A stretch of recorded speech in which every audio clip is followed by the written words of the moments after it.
there are two heartbeats in here. Sometimes it feels like a lifetime ago. And then sometimes I have no idea where the time has gone. I just have to remove myself from all of this, and just like accept what is going to happen once you guys, like, for lack of better words, pop the sunroof and get these kids out. Seeing your baby's heart just like go, it's the most scary, traumatizing thing. We are back with another episode of Mothering Holistically, a podcast amplifying everyday moms' voices, creating a relatable space to share stories, practical tips, and inspiration. We empower moms to embrace every season of motherhood with confidence and pursue their dreams with resilience. I'm your host, Kaylee Berlinee, a mama finding balance in motherhood because balance is key when mothering holistically. So no matter where you are connecting with us, please subscribe or follow and give us feedback as we continue to make this podcast motivational and helpful for you all. So I'm super excited because we are actually back with the return guest, Miss Courtney Capano. For those of you that don't know, she's a wife, twin mom, small business owner, and content creator whose story continues to inspire. After the premature birth of her twin girls and a sudden career shift, she opened 2 Indie Clover thrift boutiques, building not just stores, but communities rooted in sustainability and connection. So please give a very warm welcome to Courtney Capano.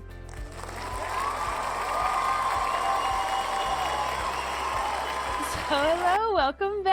Hi, Kaylee. Thank you for having me back. Your intros are always, I'm like, oh my goodness. Stroking my ego here. Well, no, I mean, for those that haven't heard your first episode, I continue to tell you, I'm such a huge fan. And I'm not afraid to say, like, you really inspired me to get back into my creative. And I've been singing since I was 5 publicly. And I've always been an artist and like crafting and DIYs. I mean, I built my spa bus like 75% with sweat equity on my own, just figuring it out. And of course, when I had my daughters, it was kind of like I felt like so much of that was gone. And when I started watching your videos on YouTube, I was like, wow, she kept going. She kept pushing. Of course, I was doing hair makeup videos in like 2017. And so I really know vlogging is a whole nother beast when it comes to editing. But I was like, wow, she's doing all this as a mom, as a wife, and she maintains relationships with her family. And so it definitely inspired me to do the Mothering Holistically podcast. So just a little spiel. So thank you. Thank you. That is so kind of you to say. And you inspire me. I love what you're doing. I know I said it last time too, but even the videos that I've seen since I was on previously, it's such an awesome space that you're creating. And if I was any part of inspiring that, I'm so honored because you're creating something really beautiful here. I think that the community is growing for you, and anyone that comes across your content that can relate to it, I know are sticking around because you're just so awesome and so vulnerable. So I'm just honored to be here again. So thank you. Yes. Thank you. Thank you. No. So for listeners who are meeting you for the first time in this Grateful for More to Love, Mothering Multiple series, can you just share a little bit about your journey into motherhood and what it looked like to find out you were having twins? Yes. Oh my goodness. Sometimes it feels like a lifetime ago. And then sometimes I have no idea where the time has gone.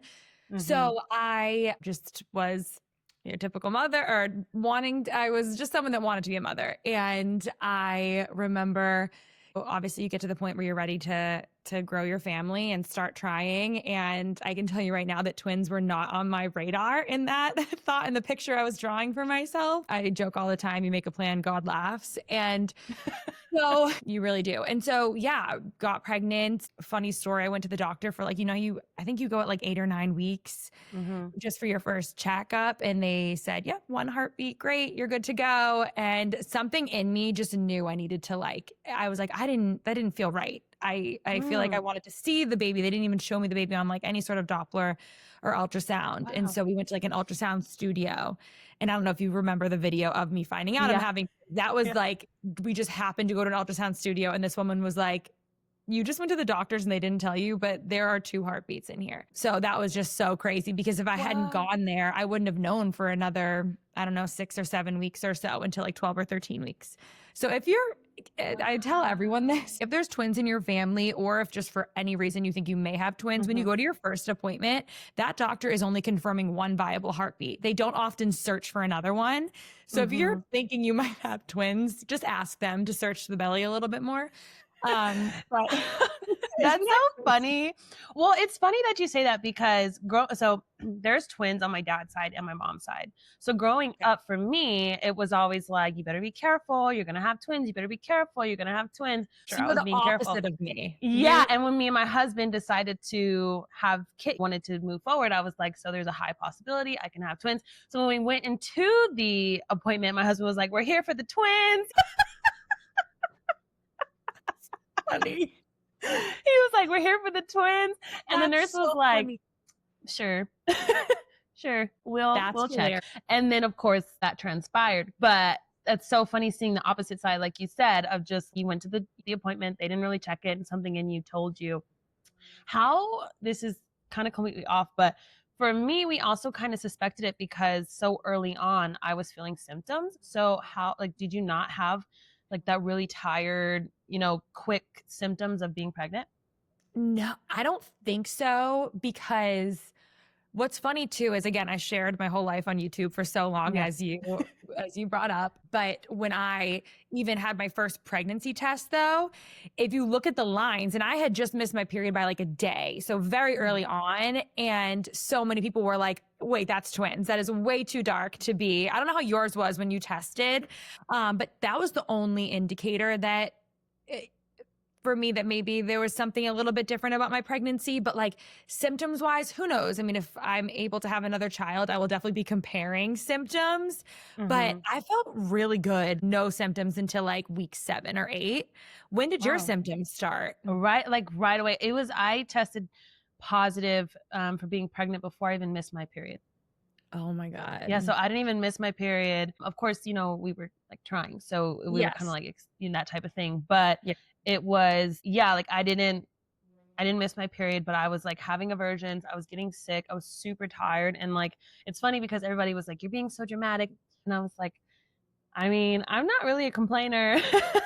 Like I'm always like, let's go, that type of thing. Yeah. And because I was a massage therapist and doing all that, in esthetician and doing all that physical work, I was dying really early. I would be doing an 1.5 hour massage and be really feeling it. And I remember one of the girls, again, side note, but I remember one of the girls came to me and she was like, if you think you might be pregnant, like really be careful because I lost my baby. And I was like, it really sobered me. Like I wasn't expecting that. And so that's when I really started to really take it more seriously, the way I was feeling, and really listen to my body. Because she was like, be careful, Yeah. And being in like a physically demanding job like that, like I even talk about how much I love being pregnant, and I've learned to kind of temper that a little bit, because I mean, it'll be different again if I get pregnant in the future, because I have a little bit more of like a physical job now. But like when I was pregnant the first time, I wasn't doing 1.5 hour massages. I wasn't teaching students all day long or nursing. I look at nurses that are pregnant and I'm just like, how are you? My goodness. Between like the smells and the emotions that come with that, because they are literally superheroes. But it was like COVID. I worked a corporate job that had like, emotional components to it and stress, but I was home for a majority of it. And so I maybe I would have had more symptoms if I didn't get to nap all day long if I really wanted to, or things like that. I was really fortunate that I didn't have a demanding job at that point of time. But yeah, that's so funny though, going back to your experience going into the doctors, like say your husband, I'm just laughing, your husband just saying, we're here for the twins. Yeah. Literally. So it was Amazon week or whatever. And right before we went to the doctors, my mom was here and he was like pulling up all the like double strollers and double this and that. And I was like, stop. I don't know if I'm ready for that. And then we walked in, he's like, we're here for the twins. And yeah, it was funny. I mean, we have the footage. Maybe I'll drop it in here, but it was just. Everything looks great. You've got good measurements. The heart rate looks good. Oh my God, stop it. I told you I wasn't done looking. Baby! Here's your second one. Are you serious? Yes. I'm sorry. I'm like, This is your mom. baby. I can't believe you got that. Honey, so that means they're fraternal? This is your other one. This is a perfect divide right This is there with the fraternal, two. huh? Oh, Well, you most definitely got two in there, girl. No, Better that is just so- be two. Are you it's- done it's- looking? Oh. Baby. Can you Runs please so finish heavily, and looking? it's in her generation. And my Really. Yeah. It was so funny. And the nurse was just like, it sucked though, because the nurse was like, because we really hit it off with the nurse, and she was like, oh, well, since it is twins, I won't be able to kind of continue on with your journey because you have to have a, OB the whole time and specialists and stuff like that. So that kind of sucked. But either way, yeah, it was funny. It was a funny experience.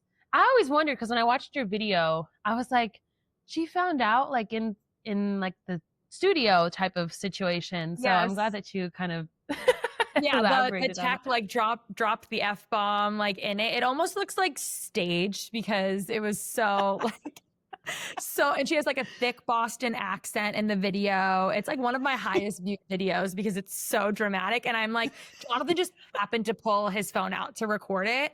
I mean, I wasn't even planning to vlog it. Again, we had been to the doctor's like an hour before. We didn't record anything there. We were just doing, and he was like, oh, this is a cool room. Let's just record it. And it's her just looking back on the video. You can see her kind of like looking at both heartbeats back and forth before she could say anything, because she wanted to see if they were both viable before telling us. Oh, And then she's like, you're going to effing die. And she said, and I'm like, I know with ours, it was like, so we were watching on the screen because it took a long time. They take a long time with the Yeah. baby and thinking it's just one baby. Mhm. And she was like, okay, let's just look around at your uterus. And she just like, boop. And it was like, you saw it open up. You know what I mean? Like you saw it Mhm. transform into another sac. Yep. And you saw kind of like the tip of the baby. We were like, and she was like, whoop. And it was, you're like, oh my goodness. It was crazy, like super So funny. crazy. And they So already had looked like, she was like little gummy bears, because they already looked like little gummy bears at that time. And it was Oh. just so funny, just the whole experience. It was crazy. That is crazy. It was so crazy. So crazy. It's the funniest thing though. I mean, what an experience, the last mom from last week, she had triplets, and her story of finding out she was having triplets was so interesting. I mean, the whole journey was, traumatic, but then the triplet story was funny how she found out. So. It was. And honestly, like I've talked with a lot of, I mean, there's like, I joke that you go through like the stages of, I mean, again, we all come into it. Even though you joke, you probably had a big part of you that thought you would have twins. So maybe you got to enter the first stage of acceptance or whatever that is. But it's just funny to talk to other moms of multiples that enter different stages and before really accepting, okay, this is our reality. Let's go. Yeah. Yeah. I mean, and then just the fear around what could happen and hearing, because I joke about it, but I think back to that time too. And I'm like, I don't think there was ever going to be a time that I could like laugh like this talking about that time in my life. Like it was so scary.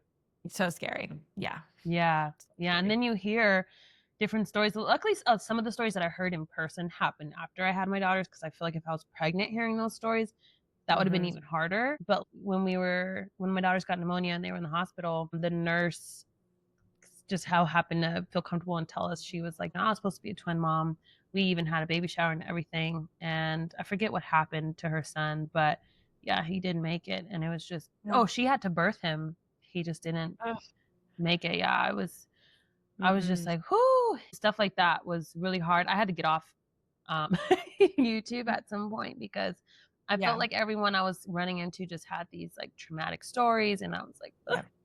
Yep. It's good to hear for perspective, but at a certain point you when it's like affecting your peace of mind, you have to tune in a little bit. Yeah. Okay. So when you think back to your pregnancy, I know we're kind of in that already, but what did you imagine those early newborn days would be like? And then we're just going to go right into it. How did the NICU change that picture for you? Yeah. I think when I thought about being pregnant, it's kind of like I mentioned, you picture what like motherhood and pregnancy and all the things will look like before you're in it. And then you're in it and you kind of like have to accept the hand you've been dealt a little bit. So while I was pregnant, I had a little bit of a different experience just with a really high risk pregnancy. I sort of stopped like romanticizing the birth and the newborn experience and just really like focused on what is going to need to happen to get these babies here and safe and eventually home. And I became very like sterile about it and very almost like science based. Like I lost all, it just wasn't romantic to me anymore. It was very much like I am not creating any sort of like lovey, like I didn't have this, oh, I can't wait to just like hold my babies. Cause honestly, I knew that that wasn't even going to be an option when they were born. So I think it was almost like I talked with so many NICU mothers about what that experience was like. And I think for me, having a little bit of mental prep work, like I think a lot of moms have like super easy, quote unquote, no pregnancy's easy, but easy pregnancies, easy births. And then something happens to their child and then their child is taken to a NICU and they have no way to prep for that. That is traumatizing in itself. But I had a little bit of prep going into it. Like even when I was put into the prep room for delivery, I was just so, and I mean, you've seen me, right? I'm very I don't know, overly optimistic sometimes, like toxic positivity is like in my DNA.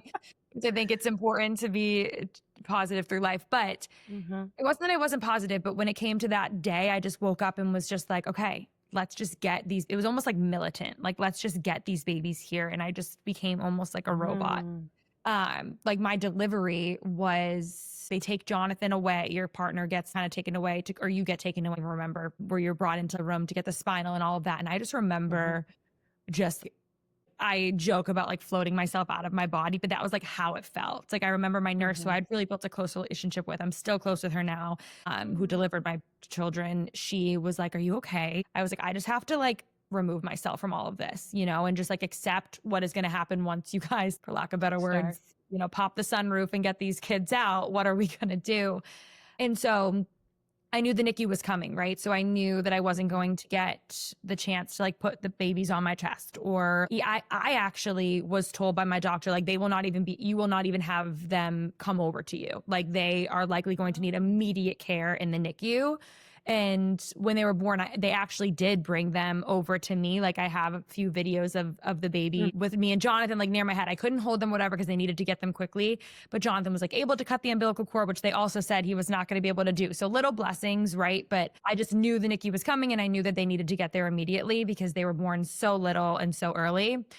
Yeah. I shouldn't say so early because a lot of mothers have babies much earlier than I did. I was at 34 weeks, but they were just really small. They had, at least Sienna had really fallen off the growth curve. So anyways, they went to the NICU after they were born and I had Jonathan go immediately. So I just stayed there by myself because there was no way. The peace of mind of just knowing at least one parent was with them was very important to me. So they went up and it wasn't like I was so prepped for it that emotionally I just removed myself from the experience and just knew, okay, they're in better care with these other people than they are with me, which is really hard sometimes when I think about it. And as we start to family plan and think about, having another child, it's almost like I'm like dealing with some unpacked trauma of that because I was so just very like methodical about this birth. It was like birth and NICU and getting them home. It was like the birth and then newborn phase, which I know is 2 months, but for us, the month in the NICU, it was very, what do we need to do to get these babies home? Like what, like it was just not a nurturing experience. It was just like, just very sciencey, if that makes sense. I don't know. So sometimes I just like kind of grieve the experience I wish that I got to have. But at the time I was just like, what do I do to get these babies healthy? And so my NICU experience, I mean, NICU nurses have the most special place in heaven. I believe that in my whole heart.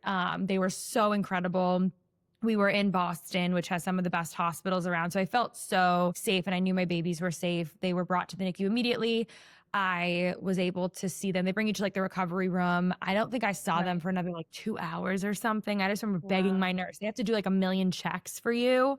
And yeah, I think it was a few hours before they even let me up there, which was horrible. But then, yeah, I was able to see them, but they were I couldn't hold them until like, I gave birth at 10:21 and 10:22 a.m. and I couldn't hold them until like 9 that night or something, which, yeah, I know. I like, no, not even kidding you. I was just talking with a girlfriend a recent friend that I made. I was talking with her. She's wonderful. Her name's Melissa. She's actually like a creator online too. She does a lot of like, just really like empowering women work. She does like cosmic circles with women or whatever. You would actually really like her. Really, I should connect you guys. But yeah, I was talking to her about my NICU experience and I was so like, yeah, matter of fact about it. And she was like, Courtney, that's like really not, have you unpacked that? So anyways, yeah, but held them that night. And then they were just, in the NICU for about a month, like, no, not a month, a little over 3 weeks, 3.5-ish weeks. Okay. In the NICU. But yeah, that was because I was a few hours. Yeah, I mean, I'm not going to get into my experience. Like you can watch that if you're interested, but just thinking about it as a mom who Amira almost had to go to the NICU and but they both were able to come to me right away in the recovery room, and just having that emotional trauma from almost having to go to the NICU, almost not being able to breastfeed, to comparing that to you with it happened that way. It happened where you didn't get to hold your babies right away. And like, I'm a crier and I'm not trying to cry, but I can just only imagine what that was like. And I definitely want you to unpack that on top of, I know you were so adamant with breastfeeding, and from, I kind of want you to walk us through kind of how you handled breastfeeding. And then of course, those early hours of not really seeing your children. Yeah. Yes. I'm a crier too. So you're in a safe place. You cry, I'll cry.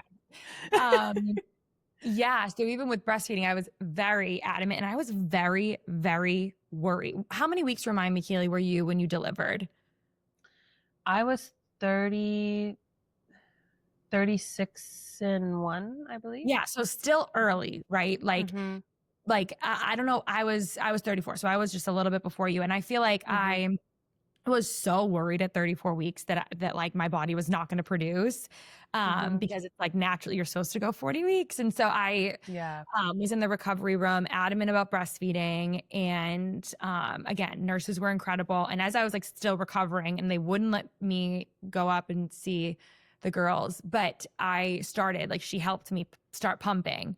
And I just remember like seeing the colostrum like come out, and I was like, oh, like it was the best feeling. I was like, oh, like I've never felt stronger in my whole life, or never felt like more, because again, everything it felt maternal. I had a really hard time towards the end of my pregnancy, which I shared on YouTube, like with like not wanting to give birth, not wanting to, I think a lot of mothers have this, but it's like not wanting to, share them with the world, right? Or not, And so I just remember feeling just so overwhelmed and happy and proud of my body for being able to breastfeed. So I started with like the little syringes of colostrum, and then was just worried because I didn't get to hold my daughters for, quick math, 10 hours or something like that, which is insane. But they just needed to make sure all of their vitals and oxygen and everything was okay. And so I put them on me, what I was doing, which I think a lot of mothers do and twin moms do, like the triple feeds, where, you try to hold the baby, you try to get them to latch, which I would try for like 45 minutes each baby. And then I would pump afterwards. I eventually learned how to like pump one. What did I even do? I would like, I would hold a baby while trying to breast the other, you've probably done it all too. So ultimately, like breast to baby, like never really successfully worked for me. And I tried for 3 months, if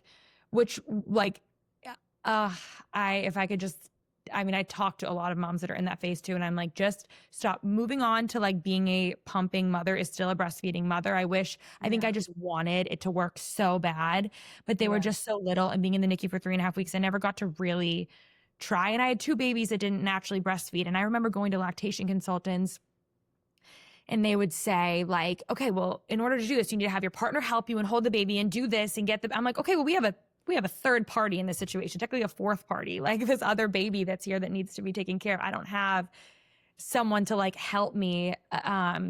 So yeah, I eventually burnt out at 3 months, and like, we'll never forget, because I could put them on me. They would latch, but they just weren't, it just wasn't working. And you were trying one baby at a time? They didn't show you how to do I was like trying tandem? one baby. I tried 2 babies at a time, multiple times, but at a certain point it's like, okay, just, and it would work to like soothe them. It would work. And they were definitely getting a little bit, but it wasn't like they learned on a bottle. And I know that, and I don't like saying that, because I think a lot of NICU mothers like have had success where their babies have to be on a bottle for a little bit, then they can take them home, and everyone has kind of like strengthened and you can actually get them to breastfeed. I haven't heard a ton of success with twin mothers that have a NICU experience for almost a month and then being able to it's just like, when they're that premature, it can just be really challenging. And I gave it my all, and I gave a little too much, I think. Like, my mental health was definitely compromised. But yeah, I successfully like pumped for 6 months, but I had to stop putting them to breast at like 3 months, which I should have honestly stopped at like 5 weeks. But I just really wanted that like bonding experience, But yeah, that was kind of my breastfeeding journey and experience. I weaned at 6 months because I was like, okay, we've done the dang thing. I have to stop now, for my own like peace of mind. Yeah. But yeah, I can't even imagine pumping exclusively. And I feel like that, like, I mean, there's just so many. I feel like there's just so many people that will judge or compare or things like that. Like, it's all hard. It's all hard. And you're doing the best that you can do. And pumping, like, for me, it was like I hated pumping. So I am like, kudos to moms who have that mental fortitude to push and keep pumping, because it's just this machine on you, and it's not intimate. It's not, like you said, you're not really bonding. You're trying to have your baby there while you have this machine going, and it's not like very comfortable. It could be overstimulating. It could cause a lot of like, clogged ducts and issues, because it's technically not like, it's not a baby, So that I'm always like, I have a pumping mom coming on, because like I had my own like thing. I mean, and on top of that, you're washing all these bottles, you're washing all these parts, you're trying to make sure it stays sterile. It's just so much behind pumping. So I really give people kudos who push and they have that love and they have that determination, because that's a whole nother beast. So I completely admire that you just were like, okay, well, this part's not working. Let's try plan B. And you push with that. And I mean, 6 months is awesome, especially with twins and all the things you have to do, the times that you have to make sure you're doing that. And it's a lot. It is. So I definitely admire that. Yeah. Thank you. And then, so you were pumping early on in the hospital, and you were able to give the girls that. Did they also supplement while you were in the hospital, or were you just able to give exclusive? Yeah. So at first I was able to exclusively breastfeed. It's funny, like literally this week, John and I were just like reminiscing. I think having that conversation with this new friend just brought up a lot. And we were talking about breastfeeding too. And I think I have a journal somewhere of exactly, but yes, we like fortified. I forget, maybe at like month 1. And it was like my supply was, it was like, we just like almost fortified periodically, which I'm kind of grateful for, because it was not hard to transition them eventually to formula, because they kind of had a little bit in there. So at some points it was like 1 ounce of formula and then like 4 ounces of breast milk or whatever it was. It was always like more breast milk to formula until I started weaning. But yes, I fortified. And that's something too, like I think so many moms are so, they're like, oh, they're getting just formula, even if it's a little bit, like, what's the point? And it's like getting any breast milk is better than none. Yeah. And so like, I'm such an advocate of like fortify it. And if you're worried about your supply, just add a little formula in there. And then maybe once your supply comes back up, give them back just breast milk. Yes, I definitely fortified. I just can't remember exactly when I did and when I stopped. It was like a roller coaster. Yeah. And those days are so blurry, like those early on days. I couldn't believe the triplet mom, her daughters, when I talked to her daughters were like 7 months, and I was like, no way. No God. way would I have gotten on a podcast with and At she has 7 triplets, 7 months, not a shot, I wasn't even sleeping then. She's a rock star. And when she started the podcast, she was solo parenting. I was like, that is crazy. No, superhero. Yeah. And yeah, Naomi, for listening to this. Yes. That was crazy. That was crazy.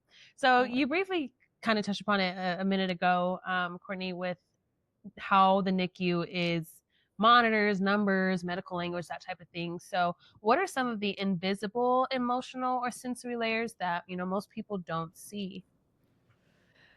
Meaning like having gone through the NICU experience? Yeah, I mean, in terms of like, it's there's so much going on. You have all these, like you said, monitors and a lot of medical terminology, and they're trying to explain to you different things, but you're kind of just in this blur of like, I don't even want my kids here, but I know that they have to be here. And you're telling me all these things, and I'm trying to just balance the emotional with the technical. Like, what are just things that, of course, people from the outside see all of that, but like internally, what was happening? Yeah, God. Again, it's almost like therapy right now doing this, because I feel like this whole week has just been me like unpacking the NICU experience. I mean, there's so many things that happened while we were there. I mean, and we were in 2 different NICUs because we were in Boston where I delivered, and we were given the option to transfer them to a hospital that was closer to us at home, which, we looking back, like the results of that, they ended up getting able to transfer a bed opened up at a hospital closer to home. We had to follow them in an ambulance at 5 days old because they wouldn't let me go in the ambulance with them, which was like, I think that was like, honestly, one of the most traumatizing things. And we followed them the whole way home. Like we just followed the ambulance. Wow. So that, and I just remember like breaking, I was day 5 postpartum. So, the emotions, and I just remember breaking down. And the EMT was a woman who was driving the ambulance, which I was very grateful for. And she just started crying too. And she was like, she was like, they're going to be okay. Like we have them safe. They put them in these huge, like, I don't know if you've ever seen like a baby being transported in an ambulance, a 5-day-old baby that was 3 pounds, but it's like, they put them in, that was horrible. So yeah, following them, like leaving the hospital, like not leaving with your baby, like you're following them in an ambulance, just like horrible. But I was grateful to have them at home. But then it was like, now readjusting to a new NICU and kind of like learning the ropes there. And as much as I say that, you trust these nurses and they are superheroes, they're not you. And those babies are not their babies. So you're always going to feel like they're like not equipped to take care of your child. But you have to trust them and literally put like your kid's life in their hands. And that's really an extreme transition for any woman, but someone that just was carrying a baby to then, giving hand them up basically to someone else. Yeah. So that was extremely difficult. And I think what's nice is that a lot of the NICU nurses that I came in touch with were not desensitized to the experience. I think it's easy. They've seen so many NICU babies that have come in and have left healthy, and it's, but a lot of them were very empathetic to me and were very understanding. And so that was great. But I think like as far as like trauma and things with the NICU, dealing with the sounds, the beeping, and I don't know how it is. I mean, as someone that didn't go in the NICU, but I think even in the recovery room, there's like sounds and monitors. Maybe my babies would go tachycardic basically, and they would have what were called spells, which is like a nice way to put it. And that was of everything, I think the thing that like lives with me the most. They would have spells, which like, again, it's not common in a NICU, but I mean, I suppose it is, but it's not like any less scary because it's something that happens to babies. But a lot of times they're learning how to breathe and they essentially just stop breathing and they have to be reminded to breathe. And they just like completely stop. And I will never forget the first time I witnessed it and had to kind of learn what to do to get them to stop having spells. And these spells were essentially like they were connected to monitors and you would just see like their heart rate would go and then it would just go flat. And like seeing your baby's heart just like go, it's the most scary, traumatizing thing. And to start, when it first would happen, I was not even told that it was happening to my babies again, because it's just something to them. Like, okay, we know what to do. The babies, the first time I saw it, my brother and sister-in-law were actually visiting the girls. It was like day 4. And the nurse, like the baby just started flatlining and I'm like freaking, I'm having a full-blown panic attack. I'm like, what even is that? And the nurse just kind of came over and just would be like, Sienna, come on, you got it, girl. Like Sienna, just like that, like essentially just like, and it took, and we were like, okay, like I just lost it, just absolutely lost it. And I was like, what, excuse me, what was that? And how come I wasn't told this was happening? She's like, okay, we're going to like explain to you what you do and whatever. And so they had spells for like 3 weeks like that. And they continued to have them at home, but essentially with the NICU, what happens is, I mean, there's different layers to NICUs, different problems that different children have, and they have to like essentially like be in a safe zone to go home. And again, like there are babies that are have so many more challenges to face than our daughters did. But the spells and feeding were the biggest ones for our girls, and the spells, they had to essentially get through like, I don't know, a full like 6 hours without having a spell for them to like pass that mark of time. Then they had to get through another 6. And it took them weeks and weeks. They just had so many spells like consistently. And then Jonathan and I had to learn how to kind of like revive them and make sure they could recover from each spell. And so that was just like traumatizing because we so wanted them to like pass the test and be done having these spells. Yeah. But there was also this fear of, okay, we kept getting closer and closer as it was like week 3, their spells would lessen and they would only have like 2 in a day. And then we got through like a point where, okay, we might go home tomorrow. Like the spells, and Jonathan would call at like 3 a.m. because we would go home from like 11 p.m. to like 5 a.m. because we needed to sleep. Like there were no beds there. Like we would go home, but Jonathan would like call at like 3 a.m. And we were almost so terrified of them passing that amount of time, because when you go home, you're not attached to any monitors anymore. So I was like, John, are we going to know if they're having a spell? Like, what if they just happen to pass this threshold, but then they have spells again at home and they're sleeping in the middle of the night? I think most moms are traumatized with their babies next to them, hearing all those crazy sounds. But now I'm like, they might not even be breathing and I don't even know it, because the spells make no noises. It's just the sounds of the NICU that are making noises. So yeah, I just remember a nurse saying to me, we would never let them go home if we didn't know for 100% like fact and certainty that they are going to be okay. And these spells will not happen anymore. So yeah, that was, I mean, it's definitely, no, you're fine. Cause it's bringing up, again, I mentioned in other shows, but my daughters had pneumonia at 6 months and I had to allow them. So I was able to ride in the ambulance, but I wasn't able to ride in the back, like see her. yeah. And with Amira. So with Amina, they were training someone. And so it was 2 men in the back with my little baby.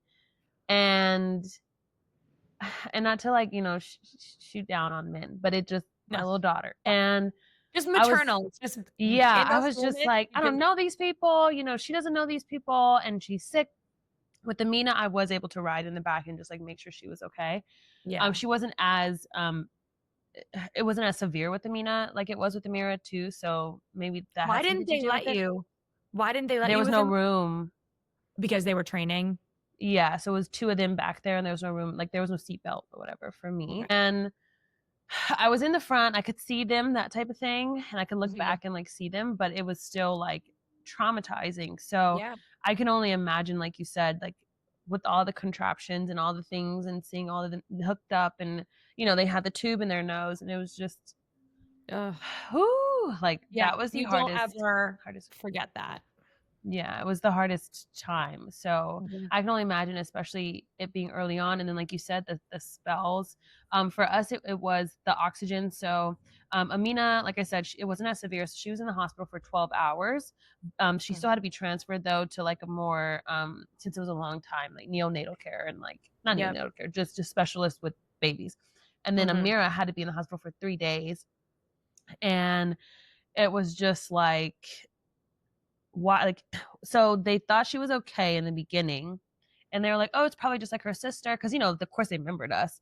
They're like, it's Yeah. probably just like her sister, she's probably okay. So they took off her monitor, and they're like, she's playing around, and then they're like, let's just put it back on to make sure she's good. And her oxygen levels were so low. And they're like, oh my, like it was Whoa. like this scramble to make Yep. sure that she was okay. And they had to immediately put the oxygen back in. They had to cover her. Like it was like everybody out the way type of thing. And we were just like, oh my Yeah. goodness, it's watching all these people just like Yep. engulf my baby and make sure that Mhm. she's okay. And then it was like, no, she's not going home no time Yeah. soon. We need to make sure she's okay. She ended up needing, even home care with the aspirator and Yeah. inhaler type of situation and things like that. But it's so Yeah. crazy watching all of It that is. transpire with your little baby. Mhm. And yeah, so Mhm. I can only imagine with them being that small, and like you said, not having the monitor and going home and just hoping that your just instincts just kick in and show Yeah. up for them, and you're just like praying. Yep. Yeah, because that was a time too. Yeah. Yeah. It's not easy. And I remember when we were really worried about that. I don't know how you felt after like your kids got sick. I know there are so many. I mean, your daughters were a little bit older, but I know when my girls came home, there's like, did you ever do the owlet or the little things like the little sock that you can put on your baby to measure like their heartbeat or their heart I rate had or thought anything? about doing that, but no, we never did it. We did not either. And Okay. again, like everybody does whatever gives them peace of mind, gets them to sleep at night. And I remember like our case, you would think like I was so terrified. And I was like, okay, well, we need to invest in like the best outlet. Like I will spend $1,000 on this machine as long as it can just give me everything that it's giving me in the NICU.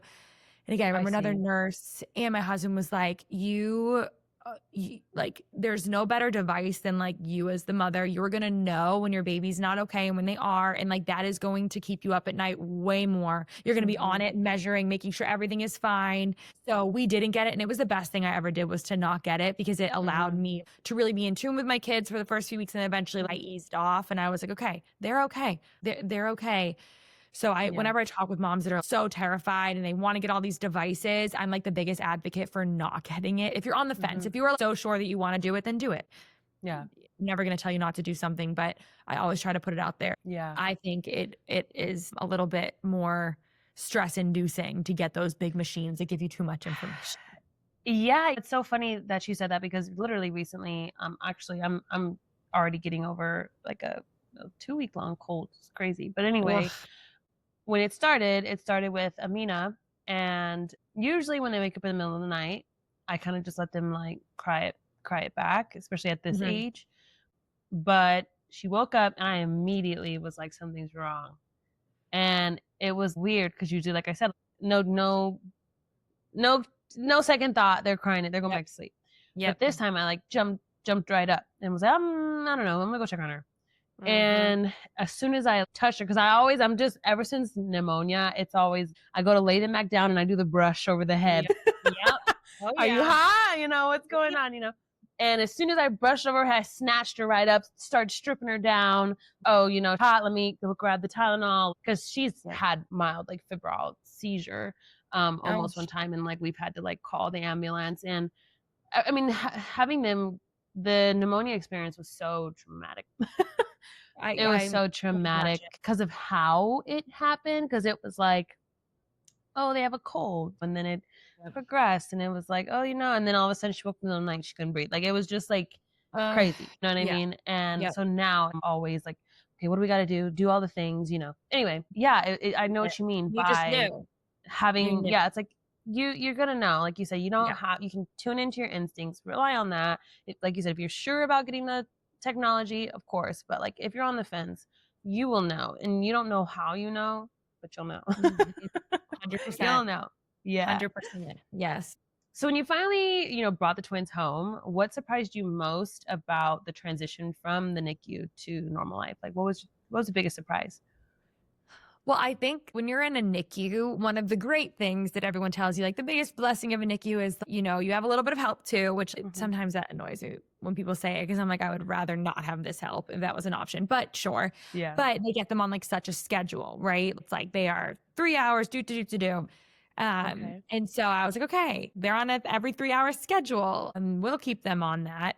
No, like absolutely not. They were not on a 3 hour schedule. And it was like the night that we brought them home was like a cluster feed night. And I mean, we just didn't sleep. I mean, we didn't sleep for months and months anyway, but it was so exciting to have them home that I think, I mean, with any newborn, you're just excited. You're in like your baby bubble. And it was so stressful, but I have an amazing husband who is very present and up at all times with me that, I mean, it was somewhat what I expected it to be, other than, I really had hope that we were going to stick with like the 3 hour schedule. Not even that I wanted to get sleep. I just thought we're on a 3 hour schedule. I'm a structure person. Like some sort of structure would be nice. I mean, that happened, especially with twins. So yeah, I don't know what else like surprised me necessarily. I think I just remember being in it and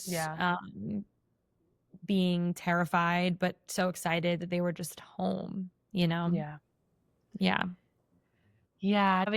Having a partner that, like you said, is present, always there, and just like in the trenches with you, and you don't feel alone is just so. I mean, even if you're a single mom, but you have like a supportive mom or a supportive sister or just like a best friend, just someone that's there with you, that's willing to just thug it out with you and stick it through is life changing. Life-changing. Yeah. Yes. Agree. Everything. So I want to kind of pivot. Many moms feel like they have to put all of their dreams on hold. Did you ever feel like you were losing yourself? And if so, what happened? Or what helped you what helped you start to reconnect with who you are? Yeah. Great question. I am someone that I think even going into motherhood, I knew I'm a very like self-aware person and aware enough to know that if I am not at my best, like emotionally, physically, like getting the things I need to fill my cup, even if it's only 10% of my cup that's being filled. Like I just need that to be the best mom. Like I just have always known that I've really always prioritized like self-care for myself. And I tell all of the people in my life to do that too. I tell my husband to do that too. Like I do whatever I can to make sure he is getting things that fill his cup too. Cause I just, I have seen many women in my life like put everyone before themselves, and I watch it hurt them, or like I watch it, have long-term effects. I've always been very aware of that. And so I just knew going into that my children will always be top priority, but in order for them to be top priority, I have to prioritize myself. So honestly, when I first had the girls, the whole first year, it was very much like I just knew, especially with twins, I didn't necessarily need to be doing things for me constantly. I do always say, you hear the trope of enjoy when you're pregnant, enjoy the hot cup of coffee now or whatever it is, because you're not going to have it when the baby's, or enjoy your shower now, you're not going to have it. Like even little things like that.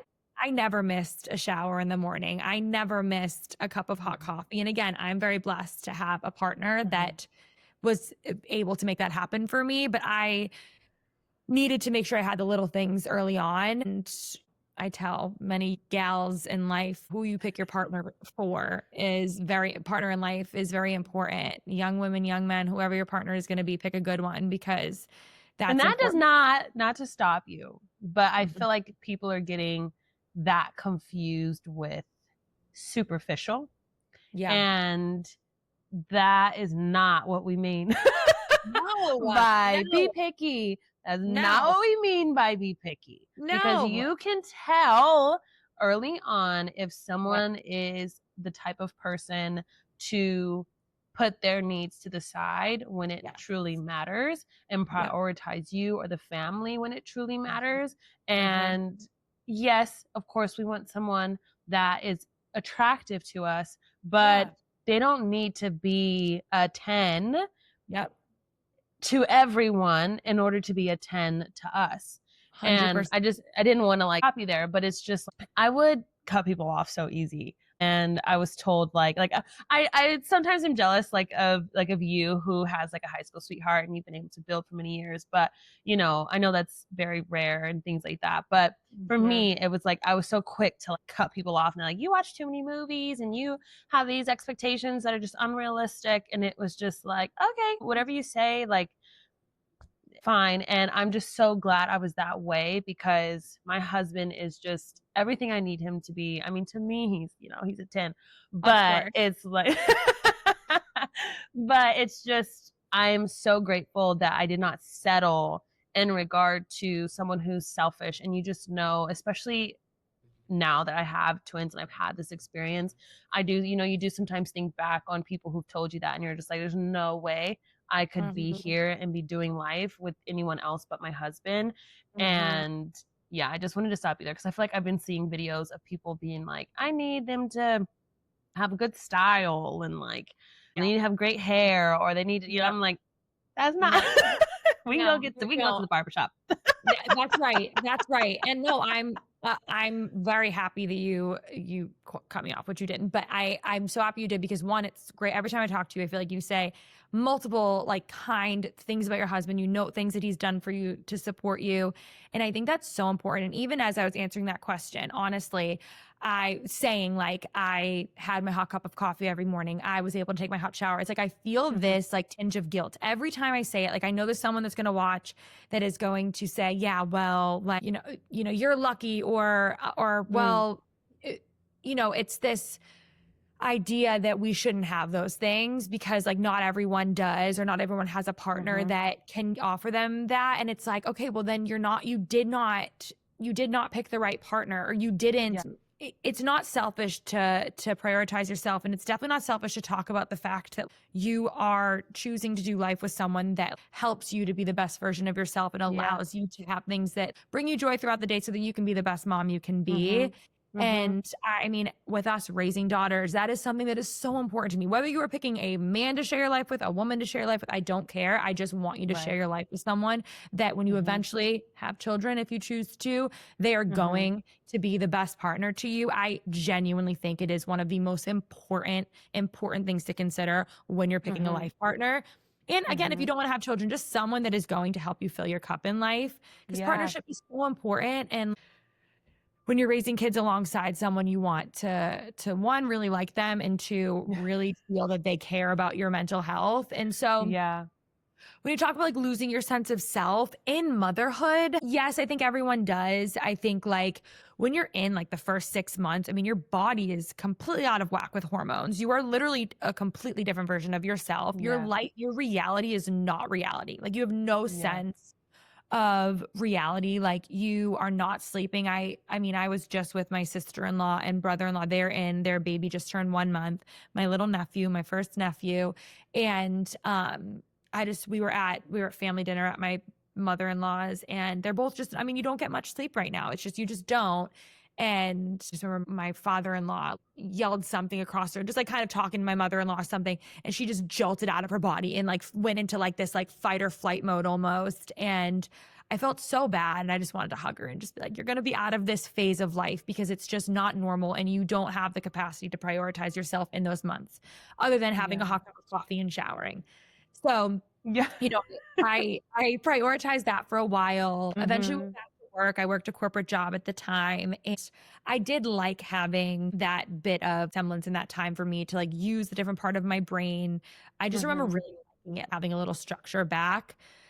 And then I think as like time went on, I liked it less and less. It was not even that I liked, I always knew that I wanted to work, be a working mother.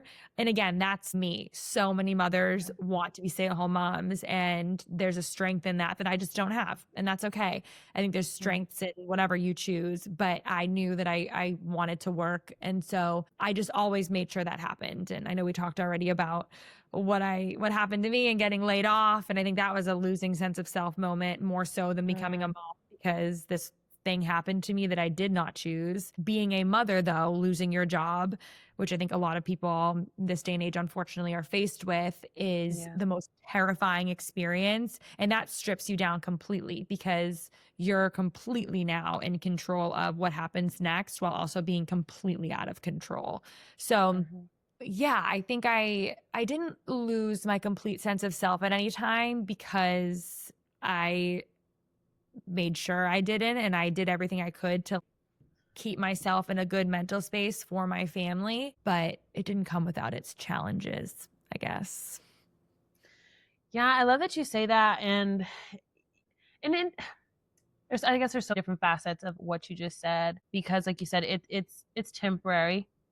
Typically, when you're at that most vulnerable in those really early on stages, and then you slowly start to come back to some sense of normalcy in your brain. But you also have to kind of understand that you've metamorphed. It's been this metamorphosis. Yes. You've had children. You are not ever gonna be that person again. Not in regard to the things that you like, your values, that type of thing, but just the things that you used to think about, want, crave, wants, I feel like, are going to change. And how you establish those wants now have to be reworked, because now you have a child. And it's not necessarily a bad thing, it's just different now. And you are now Courtney or Kaylee, the mom, and blah, blah, blah, blah, blah, blah, blah. Yeah. It's not just Courtney, the blah, blah, blah, blah, blah. And exactly. just kind of understanding that it's like, okay. And for me, in the beginning, you especially as a first time mom, I went through just like, I love crafting. I love being an entrepreneur. Like, I love this part of me. And I love my esthetician work and my massage work, but like, that just doesn't, I don't want to be touching people all the time anymore.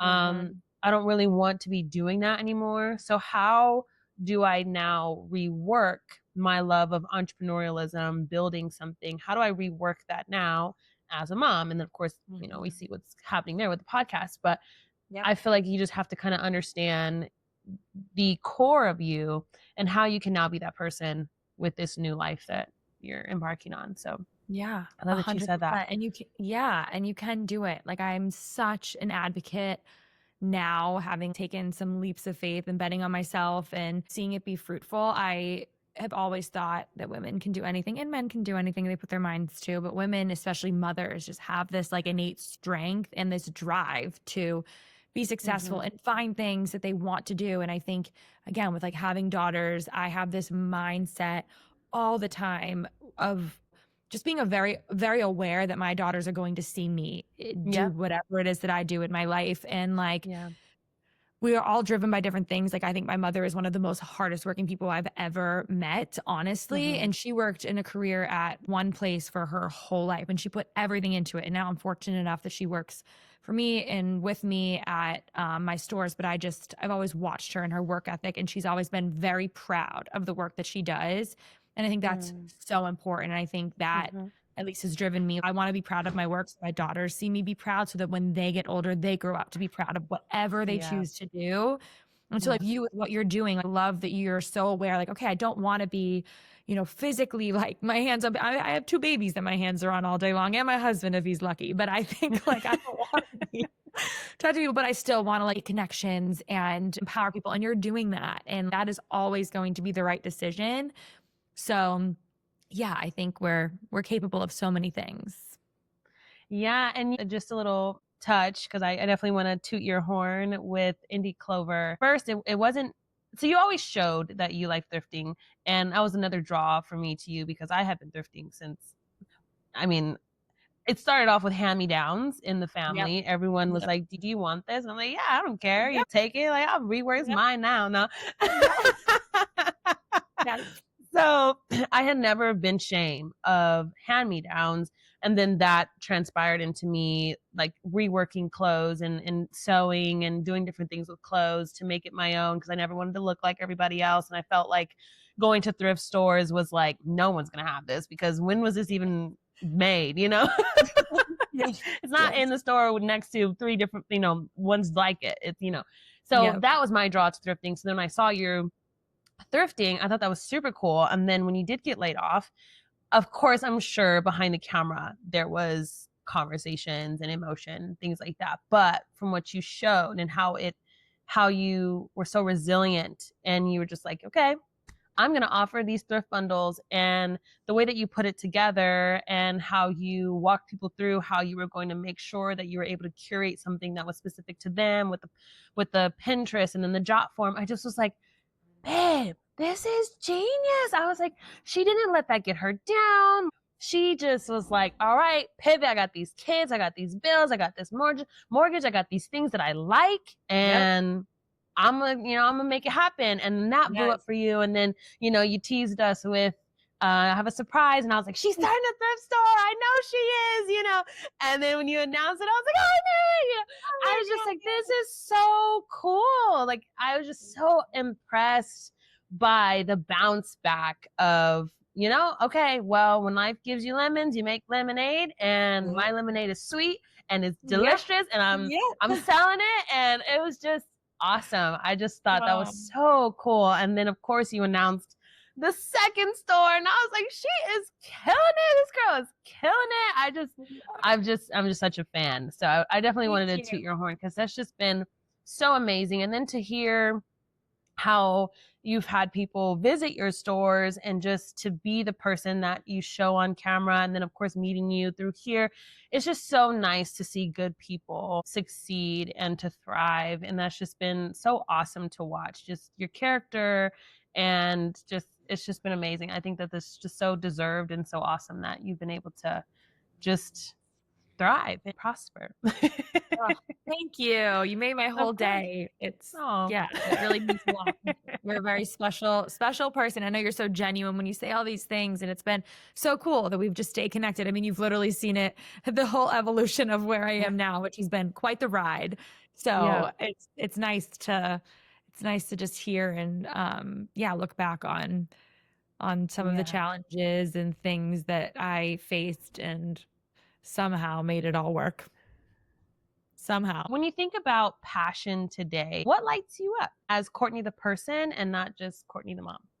Yeah. I mean, what lights me up? I think, there's so many things, but also it's so funny, like less lights me up these days. And I think that's a really beautiful thing. I am learning to be so happy with the mundane. And I've never been that person. I need to always have a trip booked. I need to always have the next big idea being worked on. I need to feel things. And lately I've just learned that as long as my career feels good, I'm contributing in that way to my house and financially to my home, and I'm contributing in the world, I feel good. I don't know. Like right now I'm in this I think because my career fulfills me so much, and what I've built with my 2 Indie Clover stores and just Indie Clover in the greater Boston area has just been so fulfilling for me that I am at this point of like feeling, I think, necessarily the most content because there's always things that I want to do, but I'm just feeling really, really happy right now. Just being with my kids in the mornings, during the weekdays, we have like our whole routine, and yes, they go to childcare while we work, but then we get them back like soon. We're going to get them, and then we get our evenings and the weekends. We just always, every weekend I have a slate of things. I have like my bucket list for each season and things that we do. And, every now and then we get to go out with friends, and we are able to do things, date nights and things like that. Yeah, I'm nothing too crazy is like on my list right now or on my to-do. I'm just like very, very happy and content with like being in this phase of life. I think you've probably seen it's all over the internet. It's really a sad video, but it's like imagine yourself at 80 years old looking back. Have you seen that video? Oh, yes. When they're in the mirror, right? It's like imagine yourself at 80 years old and you're able to go back to like any point of your life and like relive it, or you're 80 years old and you get to go back to this point of life, something like that. And it's like when you're old and your life has been so beautiful and fruitful and you're with your partner hopefully, and you just look back on your life, you're always gonna choose to like, go back to this time right now, and two, you're really gonna miss it. It's so intense, and for me, I just want to like enjoy the now and like take a breath. know. And so I did want to ask 2 more questions. It's 2.5 more questions. What would you say to the mom of multiples listening who feels guilty for wanting anything outside of caregiving right now? Yeah, I think who feels guilty. I think that one, when I go back to the different phases of motherhood, you're just naturally going to feel a little guilty about that. Like you just are. And I think like that guilt is not real. It's not warranted. Like it's a fraction of our imagination and what society tells us. Like we're here to be mothers. How could we possibly want anything else? And also we're so lucky that we're mothers because so many people are not mothers. And so all those things, right, come into our brains. But I would just say that, I mean, again, if you just need to hear one other person tell you literally, like, I have so many things that I want outside of being a mom. Being a mother on its own does not fulfill me. And if that's enough to like tell you, there's at least one other person that is not afraid to say that. I hope that in itself helps you. My children are my world. I would die for them right now, but on their own are not the only thing that I need to keep me going. Like I need more to be the best I can for them. And if that is something you reframe your brain, like it's not guilt if you're finding things that are going to help you be the best version of yourself. And that is a real thing. That is a real thing. Like you need. Yeah. And if you really think about it, really your kid's gonna leave, they're gonna leave one day. And if you pour everything you have into your kids for 18 years, and right now, I mean, they're probably gonna be there longer than 18 years, let's be real. Yeah. It's like this economy. Come on. Yeah. You're like, come on. And like you said, make them a priority, of course. If you can help it, for the most part. They have recitals or different things that they're doing. Attend, prioritize that. But outside of that, if you are only looking at what your child is doing tomorrow and there's nothing on your calendar about you, you are going to just lose all sense of everything. And when they're gone, you start to kind of resent. I forget who I was talking to about this, where we were just like, they feel bad that you're mad, that you've poured everything into them and you didn't pour nothing into you. And they're like, well, I didn't tell you to do that. And then you're like, oh, you're ungrateful. And you're just like, no, but. Yes, that is such a theme. That is spot on. Yeah. I think it's so, I'm so glad that you said that and that you're kind of sharing that, because I think it's so important to remind people that motherhood is only a blip in our life, which at the same time should make us like nurture it and appreciate it. But that doesn't mean that it becomes everything to you and that you don't have any time for yourself, because they are not going to be little forever. And you're going to be left literally saying, what did I do? Because if I have this sense of self that has been like completely stripped away for 18, 19 years and you don't even know how to invest in yourself again, you are going to harbor resentment and you are going to think your kids are extra ungrateful, because also your kids are going to be on a journey to figure out themselves too. And they're not going to say, thanks mom for just like putting everything into me. I mean, of course they are. Of course they are. I shouldn't say that, but I've just seen, I've seen it both, right? I've seen children that grow up with parents that they watched, invest in themselves and have careers or really do things that fill their own cup. And I've watched kids of parents that were just like, their kids were everything to them. And there is a sense of, or a lack of appreciation that comes with sometimes parents that, only focus on their kids for 18, 19 years and want their kids to return that and appreciate them. But, your kids grow up in life eventually too. Yeah, it's not, you have to Yeah. give everything to your children and love them. And if being a stay-at-home parent is what is going to fulfill you, and you know in your brain, okay, I'm raising these children though to like be able to be on their own one day, right? Like I'm raising them and giving them the tools, and I'm going to invest all of that into them being okay on their own, then fine. Yeah.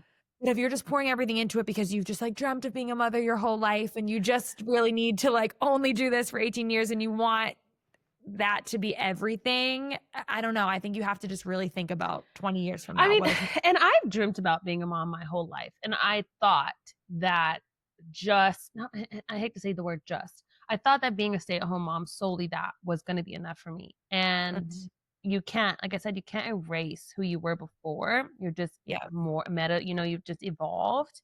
And those desires are still here. Like me, I just love being an entrepreneur. I love having my own business. I'm not a great employee, but I'm a great owner. And that's just who I am. And so I love that I've now been able to morph being a stay-at-home mom with whatever type of, my podcast, with the business that I'm doing, and those go hand in hand for me now. And not to just keep beating a dead horse, but it's just like, it's honestly in every relationship. In every relationship, if you were a wife and maybe you have this rich husband who's taking care of you, he's going to find resentment for you, and you're going to find resentment for him if you're just at home waiting for him to get home. Or just any other type of relationship. If you're just waiting on someone else and your life is about waiting on someone else, there's going to be some blow up. There's going to be this just like, you don't have to work and you don't have to do this, but and you're trying to like articulate your words of like, yes, but yes. And that's just one example, but No, in every relationship, you just don't want to give all. You don't want to give all. No. And you want to really be aware of, the things you need to just like be fulfilled. And when it comes to parenting, you really have to think about, it's not that you need to think about like 20 years from now when my kids aren't here, but a part of you has to analyze, okay, if I'm choosing to be fully stay at home, or if I'm choosing to go out and do that, am I doing it like for me? And am I going to be okay when my children eventually grow up? And, life is short, and you have to really do the work to invest in yourself and do things that are going to like, I always say it, but like that are going to fill your cup, and that are going to fill your cup long term, Yeah.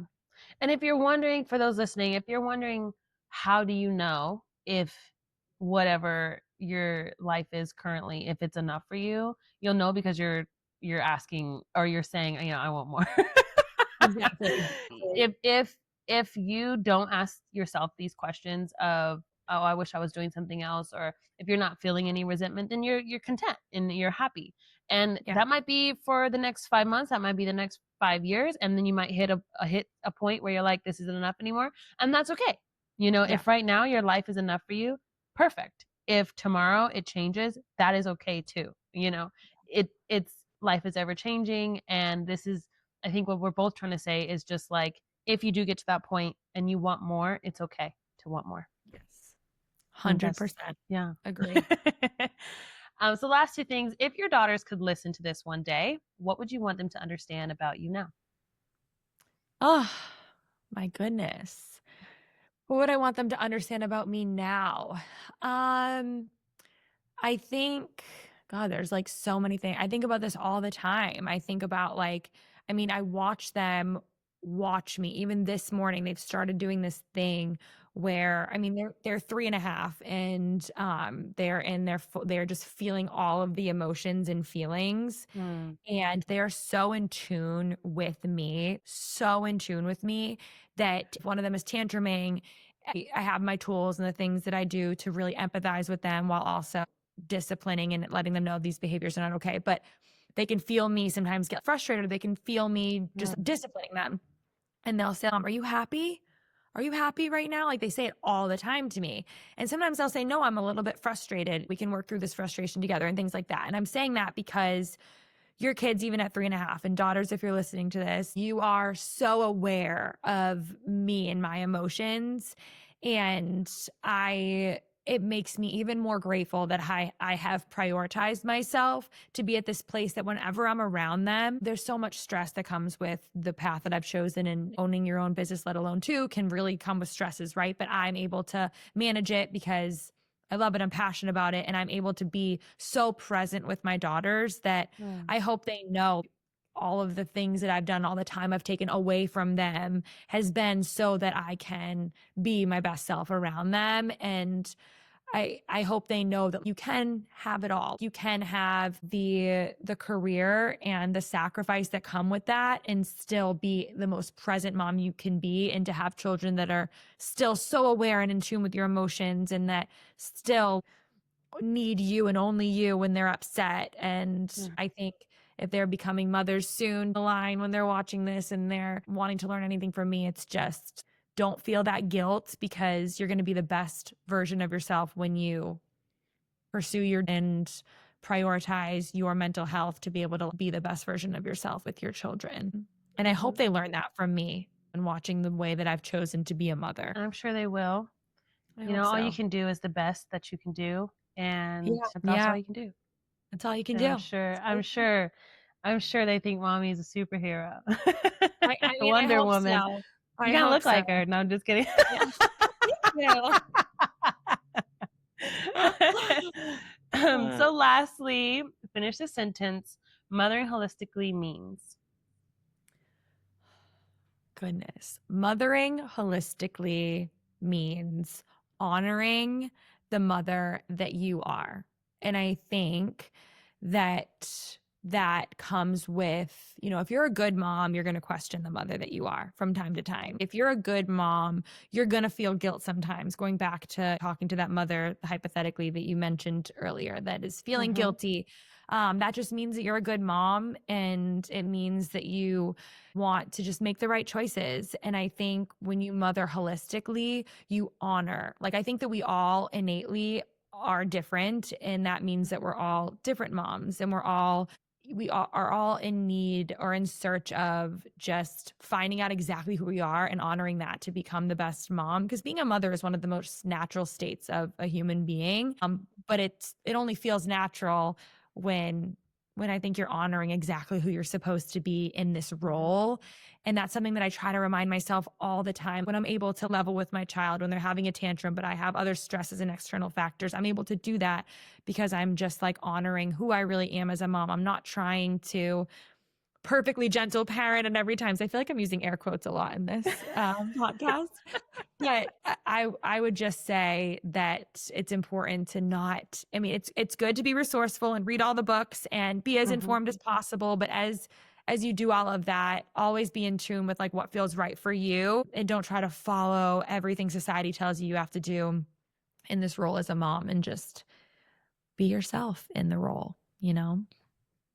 I love that. And I feel like it's been a repeated theme kind of what you've been saying. I love that you've been saying things like, if you're a good mom, you are going to feel guilty. If you're a good mom, you are going to kind of have these thoughts that people would associate with as being not such a good mom. But the fact that you are questioning yourself, correcting yourself, wanting to better yourself makes you the good mom that you think you might not be. And I love that you say that. I've been picking up on that. And I'm like, I like that. I like feeling like I'm a good mom because I'm feeling these things. I'm allowed to feel these things, and it's okay to feel these things. Be aware of your feelings, and then let it pass and let it go. And if it comes again, feel it and then let it pass. And that's normal. And I love that. I love that you've been saying that I'm going to stick with that. Yes. 100%. 100%. Yes. So this has been awesome, Courtney. Again, I'm just so grateful that, you've rejoined me on the show, and, that you've given me your time, because I really appreciate it. And I know that time is just so precious with all that we have going on, and to extend yours to me, I really appreciate that. I don't take it for granted. And of course, everyone listening, could you let them know where they can connect with you? I want you to connect your personal, and then of course the store. So definitely let them know where they could they can shop, because whoever's listening to this, the DM sales, if you're not in the Boston area and you can't go to the store, DM sales are awesome. So definitely let them know where they can connect with you. Yes, I love when I see your DM sale pop through and seeing your name on there. But yeah, thank you so much, Kaylee. I love chatting with you. I feel like I'm just hanging out with a girlfriend, and you just make this such a safe space to be vulnerable. And I'm just so grateful that you had me back. But yes, everyone can follow me. My Instagram is at Courtney Capano, and my YouTube is Courtney Capano too. I've taken a little bit of a break, but maybe we'll be coming back soon. Oh. But that's just Courtney Capano also. I have a TikTok, but I'm too old for that. I don't enjoy it very much. And then also my Instagram for the thrift stores. So they're called Indie Clover, and Indie Clover in Beverly and in Wakefield, Massachusetts. And as Kaylee mentioned, you can DM shop. So every single day we post at least like 20 to 30 items that you can shop live on Instagram story sales. You just DM us to claim the item and it's yours and we'll ship it to you. It's all upscale thrifting consignment. So a lot of vintage, a lot of really affordable clothing, and it is supporting a small business. So you can follow and shop small Indie Clover for the holidays or just in general. But yeah, would love to have anyone follow along that's interested. Yes, and of course, it'll be in the description down below, so you can definitely check that out. All of her information will be there. For those of you that are local, I even love that you do different events and you have people pop into your store. I know last time you mentioned that you have been able to even help local small businesses who don't necessarily have the funds, or they're not at that point yet to open up something, but you allow them to come into your store and kind of promote themselves. So I think that's super cool too, just that community building that we kind of touched upon in the beginning. I think that's awesome. I think it's so awesome. Free of charge. We have local businesses popping up every week, and it's so fun to do. We have so many good ones for the holidays. I'm so excited. But yeah, I'm huge on community, and it's so important to me, especially these days where we're so like home and not out and about, and we're not necessarily finding those connections outside of just like our jobs. So it's been really, really cool to see it all grow. Yeah. Yeah. And then, of course, you can follow me at Kaylee Berlinee on all social media platforms. Follow the podcast at Mothering Holistically on Instagram and Facebook. And then that's kind of where we put all the sneak peeks, guest announcements, things like that. And then tag us, hashtag Mothering Holistically podcast, especially if you pick up something from the DM cells when you're wearing it, things like that. I want to see, and I'm sure Courtney wants to see as well. So, tag her as well. And if you like this episode and feel it resonated with you, please give it a thumbs up by clicking that like button. And if you feel it could encourage someone that you know, feel free to share it and subscribe while also hitting that notification bell to never miss a weekly episode. They are live every Saturday, 6 a.m. Pacific Standard Time. And then you can join the Nurture Network on Patreon, and you can have early access, exclusive conversations that aren't anywhere else. You can go to the Patreon and join that community as well. So until next time, remember to mother holistically and thrive authentically. I'm your host, Kaylee Berlinee, and together we're winning. Bye, y'all.